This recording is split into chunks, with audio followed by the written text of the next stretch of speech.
Hey everyone, it's Sean here, your guide to Warcraft, and today I'm going to be running through a few customization options for a Mage's Water Elemental. It's occurred to me Hunters have a load of options for pets, Warlocks have a lot of variety.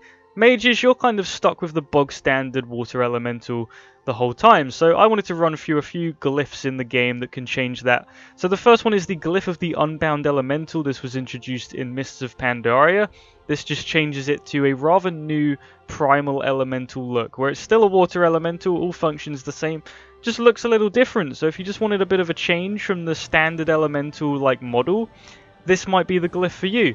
Now the other two were introduced very recently, and you can only get them from the Paragon supply boxes if you're an inscriptionist and you're the Alliance. So they only drop from Proudmoore and Storm's Wake, but this next one is Glyph of Storm's Wake, so from the Storm Song supplies. But you can see it's the default model, but it's very darker. It's a lot murkier, looks a bit muddy. The braces now have purple gems in them. So it's a lot of like a darker shade of elemental. It looks pretty neat.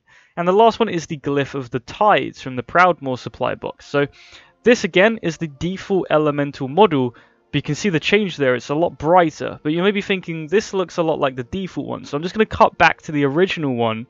You see it's very like pearl green, and you see the braces have very like pearl green in them.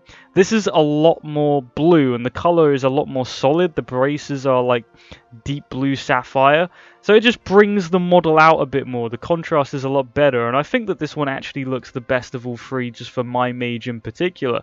So you have a few models there to choose from: the default one, the Unbound Elemental, or two of the new ones added in BFA. So if you're a mage, like I said, you don't get much, too many options for your elemental, but I think just that little tweak there is actually quite nice. Like I said, different video to what I usually make, but I do enough hunter pets and stuff, so I thought mages deserve some love too. But that's all for this video. Be sure to subscribe if you liked it. All my links are in the description box down below, and hopefully I will see you next time.